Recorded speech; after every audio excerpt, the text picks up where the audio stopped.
Hi everyone, it's Jennifer. Welcome back to Fiberflux. I'm so glad you're here because today we're going to be learning how to make one of my personal favorite stitches, the iris stitch. This is a gorgeous stitch, but it uses super simple stitches like double crochets and chains. And we're going to go through it step by step and learn how to do it together. Now you can also get the full written pattern over at the Fiberflux blog and a full photo tutorial there as well. So check those out, but we're going to go through it today here step by step on the channel as well.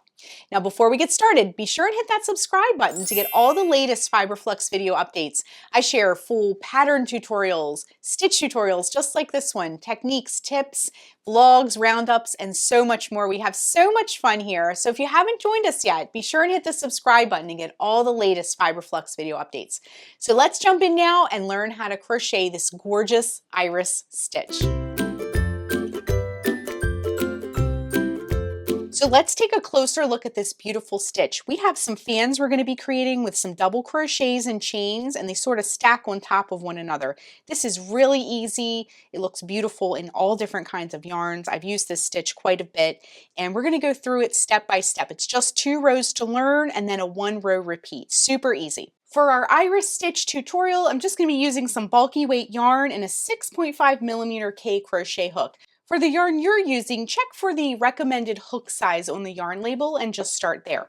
So our iris stitch is a multiple of 4 plus 3. So if you're not familiar, that just means when you're doing your stitch multiples, when you're starting your swatch, just do your chains as 4 plus 4 plus 4 plus 4 and so forth until you get about the width that you want, and then add 3 more chains onto that.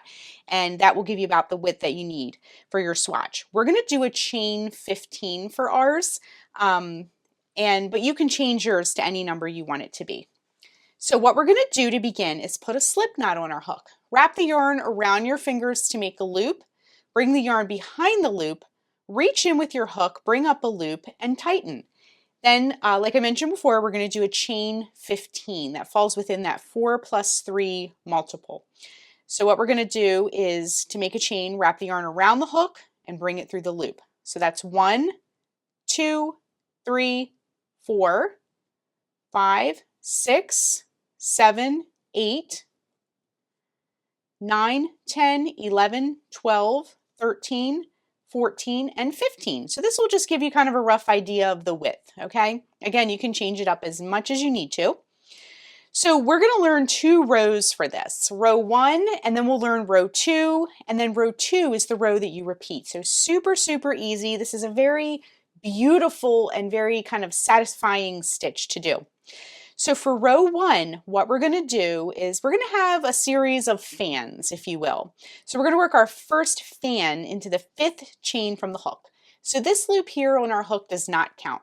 We're going to go 1, 2, 3, 4, and 5. So in that 5th chain from the hook, we're going to work 2 double crochet, chain 1, 2 double crochet, okay? So to make a double crochet, wrap the yarn around the hook, insert it into that 5th chain from the hook, bring up a loop. You'll have 3 loops on the hook.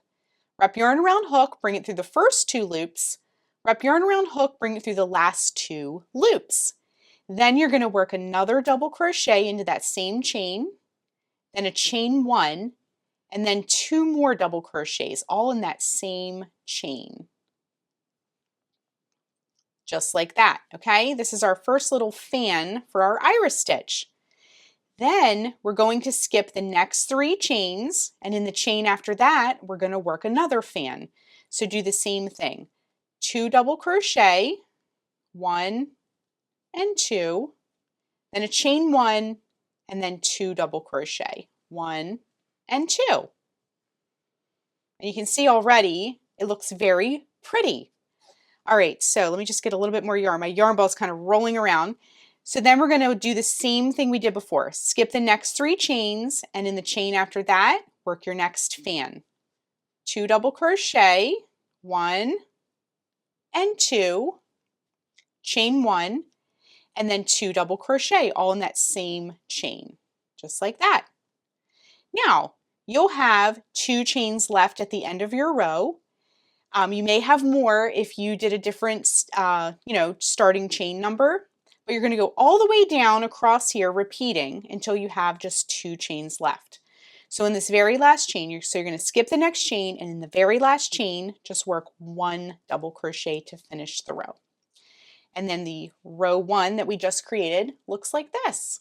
So for our chain 15, we have just 3 fans. Again, if you did more or less chains, you'll have different number of fans than I did. Okay, let's move on to row 2. For row 2, again, this is the row you'll repeat as much as you want. We're going to chain 3. 1, 2, 3. This counts as a double crochet, just as a side note. Then we're going to turn our work. Then we're going to be, from now on, instead of chains, we're going to be working into chain 1 spaces. So if you hop on over to the blog, the link is below, you can see I refer to that as the chain 1 space. So remember when we made our fans, we did a chain 1 in the middle here? That created a space, the chain 1 space. So when I refer to the chain 1 space, that's what I'm talking about. So in that chain 1 space, we're going to work our first fan of the row.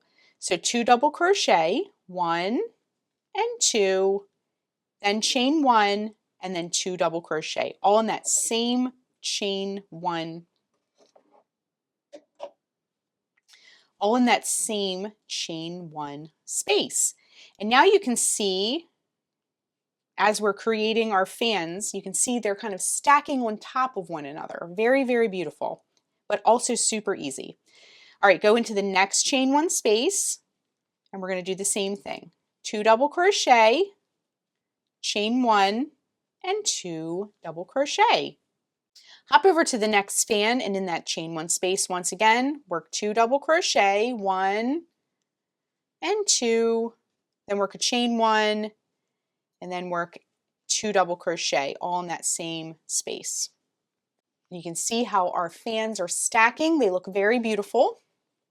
Then to finish the row, we're just going to work a double crochet into the topmost chain of the turning chain from the previous row. So just locate that topmost chain and work a double crochet right into that. And that is it. That's how you do the iris stitch. So what you'll want to do is just keep repeating row 2 over and over and over until it's the desired height. I'm going to keep working a couple more rows just so you can see how it plays out, and we'll rejoin in just a minute. Okay, so I worked a couple more rows of the iris stitch, and as you can see, it looks so beautiful. This is also really nice in multicolors or self-striping yarns as well. So that is how you crochet the iris stitch. I really hope you enjoyed this tutorial. I love this stitch. I've used it a bunch of times, and I can't wait to hear what you think too. So thanks so much for watching. Be sure and click the subscribe button to get all the latest Fiberflux video updates. Bye everyone, and happy crocheting!